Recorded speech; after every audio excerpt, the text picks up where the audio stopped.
Napoleon Hill era un mentiroso, la verdad oculta por detrás del éxito.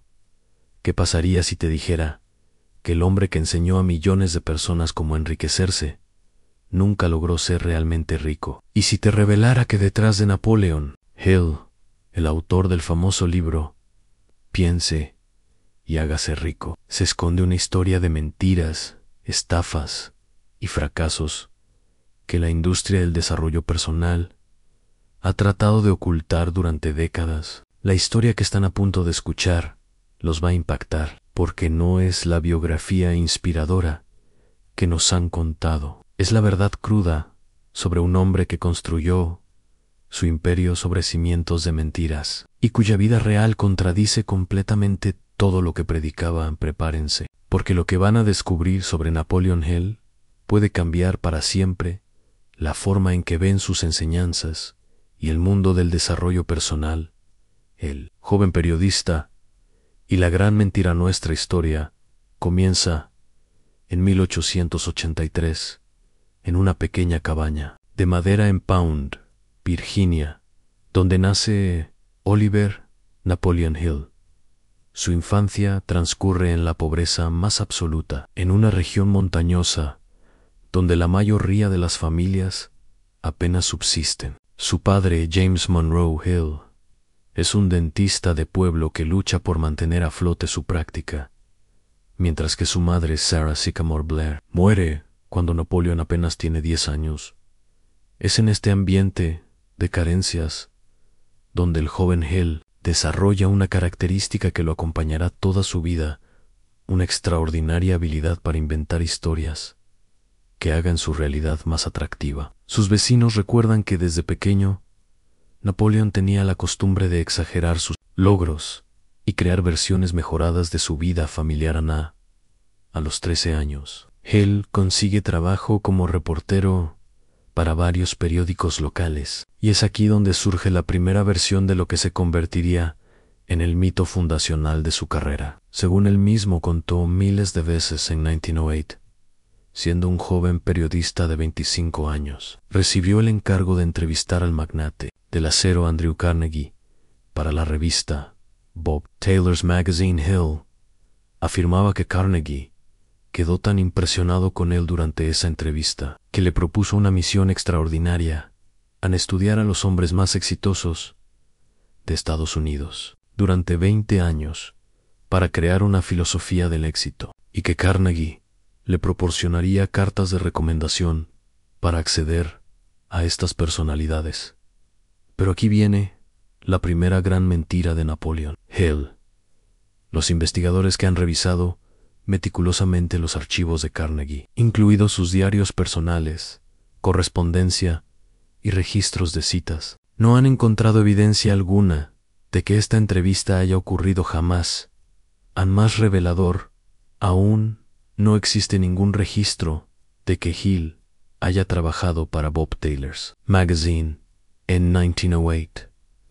La revista sí existía, pero los archivos muestran que Hill nunca formó parte de su staff de reporteros. Mientras Hill construía esta fantasía, su vida real era un desastre. Sus primeros emprendimientos fracasaron estrepitosamente. Intentó crear una revista llamada Hill's Golden Rule, que quebró en pocos meses. Luego, probó suerte con una escuela de correspondencia para enseñar escritura y publicidad, que también terminó en bancarrota. Lo más cruel es que mientras Hill comenzaba a dar conferencias sobre el éxito y a vender cursos de cómo enriquecerse, él mismo no tenía dinero ni para mantener a su familia, matrimonios, deudas y deserciones. La vida personal de Napoleon Hill era un reflejo perfecto de las contradicciones de su carrera profesional. En 1910, se casa con Florence Horner, con quien tiene 3 hijos, pero el matrimonio está condenado desde el inicio, no por falta de amor, sino por la incapacidad crónica de Hill de mantener estabilidad económica y emocional. A Hill abandona frecuentemente a su familia por meses enteros, supuestamente para realizar investigaciones sobre el éxito, pero En realidad, huyendo de los acreedores que lo persiguen por deudas impagas, Florence debe trabajar como costurera para mantener a los niños, mientras su esposo vende sueños de riqueza por todo el país. Los registros judiciales de la época muestran que Hill enfrentó múltiples demandas por estafa y incumplimiento. Dick, en 1912, es demandado por estudiantes de su escuela de correspondencia que pagaron por cursos que nunca recibieron completos. En 1915, enfrenta otra demanda por vender acciones de una compañía minera que resultó ser inexistente. Pero lo más devastador para su imagen pública ocurre en 1918, cuando Florence solicita el divorcio, alegando abandono de hogar y crueldad mental en los documentos del divorcio, que aún se conservan en los archivos del condado. Florence describe a un hombre obsesionado con la fama que prefería inventar historias sobre su éxito antes que enfrentar sus responsabilidades como padre y esposo.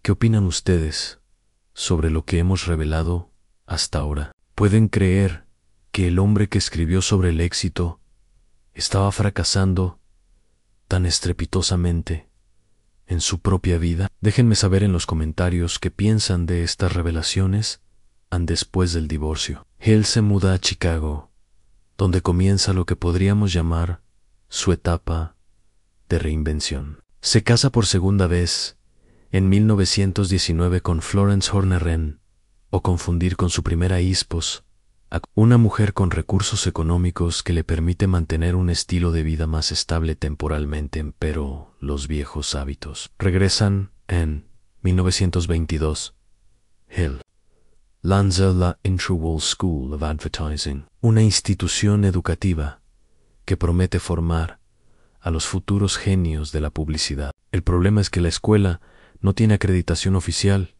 los instructores no tienen las credenciales que Hill afirma, y muchos estudiantes descubren que están pagando por un programa que existe solo en papel.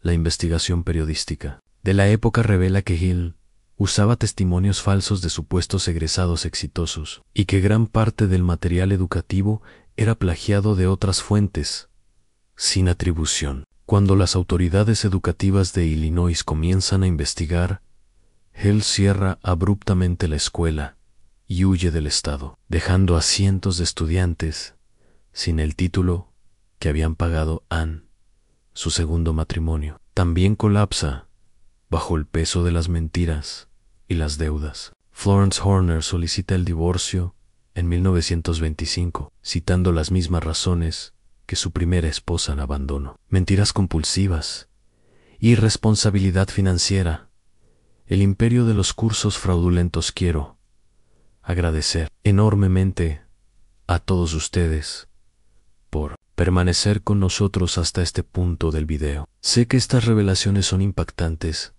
pero créanme, lo mejor aún está por venir. La historia se pone aún más increíble para 1920 y hoy tú. Napoleon Hill ha perfeccionado lo que podríamos llamar su modelo de negocio, en crear instituciones educativas sin acreditación, vender cursos con promesas extraordinarias, usar testimonios fabricados y huir cuando las investigaciones se acercan demasiado en este periodo. Hill funda la Universidad del Éxito Napoleon Hill.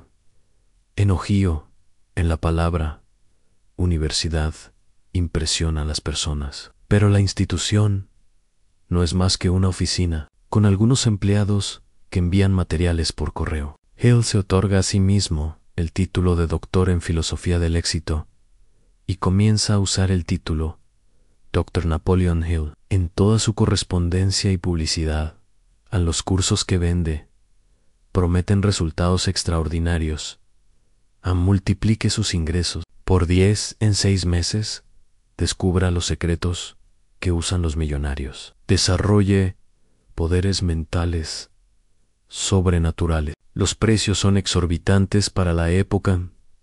Algunos cursos cuestan el equivalente a varios meses de salario de un trabajador promedio, pero aquí viene lo más perturbador. Mientras Hill vende estos cursos de enriquecimiento, él mismo vive en apartamentos baratos, debe dinero a múltiples acreedores y frecuentemente tiene que mudarse en secreto para evitar embargos anemalukens. Quien trabajó como secretaria para Hill durante 2 años, reveló más tarde, en una entrevista, que ella misma tuvo que escribir muchos de los testimonios de éxito que aparecían en los materiales publicitarios.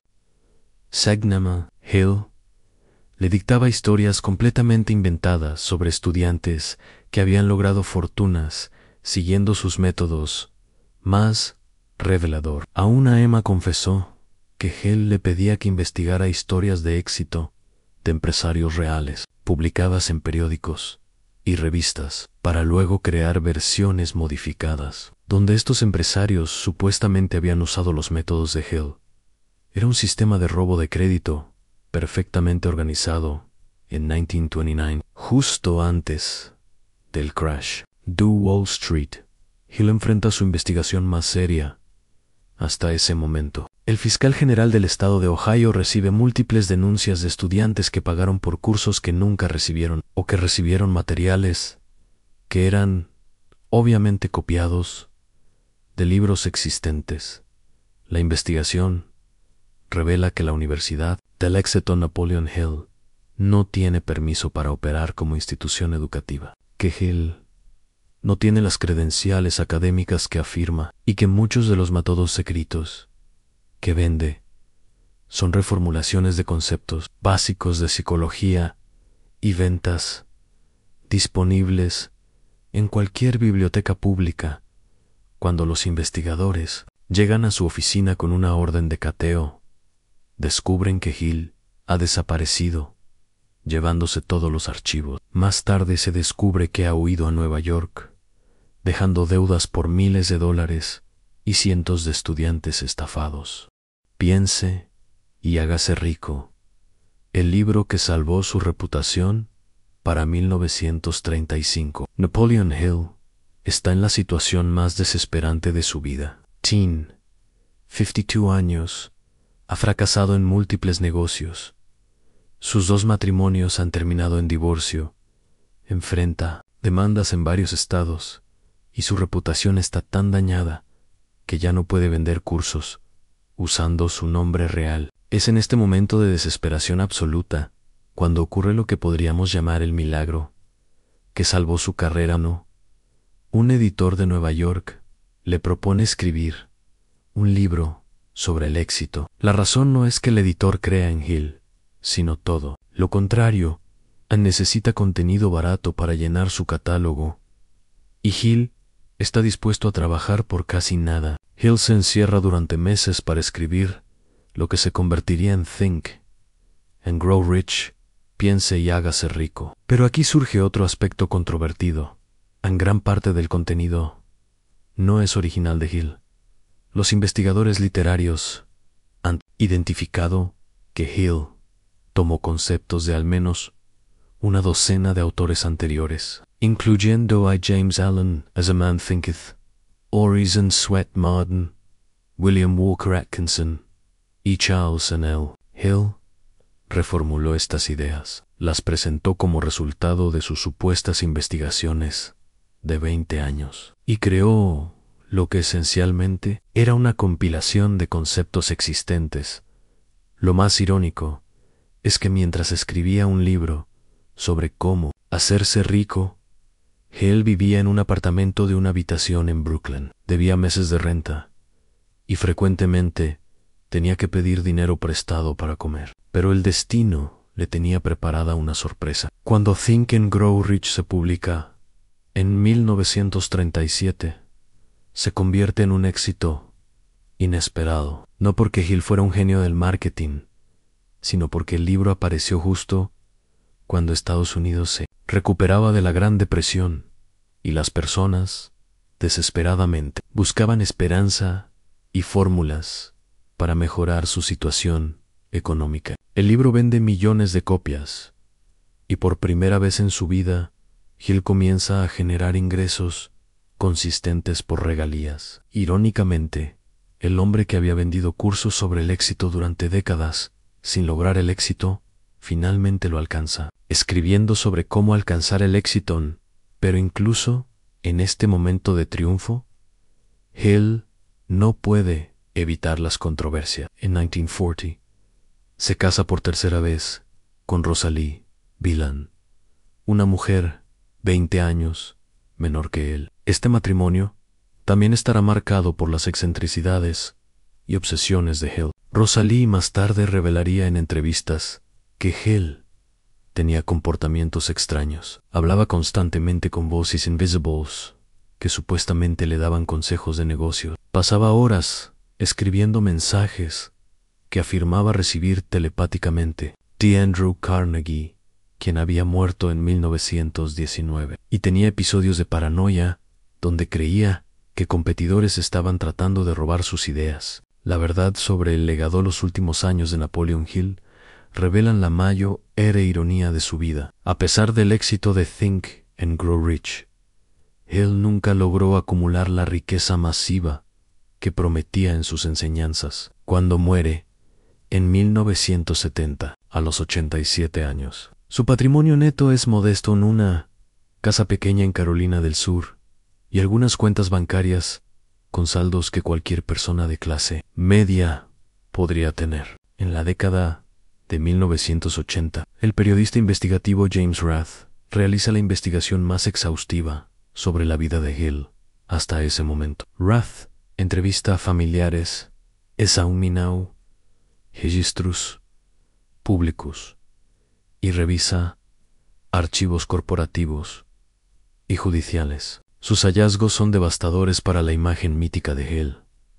Rath descubre que no solo la famosa entrevista con Carnegie nunca ocurrió, sino que Hill nunca tuvo acceso real a la mayoría de los empresarios exitosos que afirmaba haber estudiado. Sus 20 años de investigación consistieron principalmente en leer biografías públicas, artículos de periódicos y ocasionalmente asistir a conferencias públicas donde estos empresarios hablaban más impactante. Aún Rath encuentra evidencia de que Hill inventó citas completas que supuestamente provenían de personajes como Thomas Edison, Henry Ford y Alexander Graham Bell. Estas citas aparecen en Think and Grow Rich y otros libros de Hill, pero no existen en ninguna otra fuente histórica.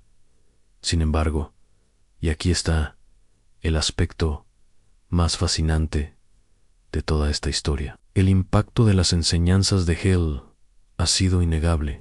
Think and Grow Rich ha vendido más de 100 millones de copias en todo el mundo, ha sido traducido a docenas de idiomas y continúa influenciando a emprendedores y líderes empresariales décadas después de su publicación. Estudiosos modernos del desarrollo personal reconocen que, independientemente de las mentiras sobre su vida personal, Hill logró compilar y presentar principios psicológicos válidos sobre la motivación, la persistencia y el pensamiento positivo. Sus conceptos sobre la visualización, la definición de objetivos claros y la importancia de la mentalidad han sido validados por investigaciones posteriores en psicología cognitiva y neurociencia. La pregunta que surge es compleja. ¿Puede una enseñanza ser valiosa aunque provenga de una fuente cuestionable? ¿Importa más el mensaje o el mensajero? El Dr. Richard Huber, profesor de Historia Empresarial en la Universidad de Nueva York, ofrece una perspectiva equilibrada. En Hill era claramente un fabulador compulsivo que exageró dramáticamente sus credenciales y experiencias, pero accidentalmente creó una obra que resonó con principios psicológicos reales. Su legado es el de un mentiroso que para Dai Kemen ayudó a mucha gente a alcanzar verdades importantes sobre el éxito. Entonces, después de todo lo que hemos revelado, ¿cuál es el veredicto? ¿Era Napoleon Hill un mentiroso? La evidencia es abrumadora en sí. Hill mintió consistentemente sobre su vida, sus credenciales, sus experiencias y las fuentes de sus conocimientos. ¿Significa esto que debemos descartar completamente sus enseñanzas? Esa es una pregunta que cada persona debe responder por sí misma. Lo que sí sabemos es que la historia real de Napoleon Hill es mucho más compleja, fascinante, que la versión mítica que nos han contado. Hill representa una paradoja extraordinaria, un hombre que fracasó repetidamente en la vida, pero que logró crear una obra que ha ayudado a millones de personas a alcanzar el éxito. Un mentiroso compulsivo que, sin darse cuenta, compiló verdades importantes sobre la psicología del logro. Ahora queremos saber qué piensan ustedes. Después de conocer toda esta información, ¿cambió su perspectiva sobre Napoleon Hill y sus enseñanzas? ¿Creen que es posible separar el valor de una enseñanza de la credibilidad de quien la enseña? ¿O consideran que las mentiras de Hill invalidan completamente su trabajo? Déjenos sus opiniones en los comentarios. Este es exactamente el tipo de debate que enriquece a nuestra comunidad. Y si este video les ha parecido revelador, no olviden darle like y suscribirse al canal, porque tenemos preparadas muchas más investigaciones sobre figuras controversiales del mundo del desarrollo personal que van a dejarlos sin palabras. El próximo video que les recomendamos va a ser igual de impactante. Dale Carnegie, el hombre tímido que engañó al mundo entero sobre la confianza. Van a descubrir secretos que cambiarán para siempre su perspectiva sobre otro gigante de la autoayuda. Nos vemos en el próximo video.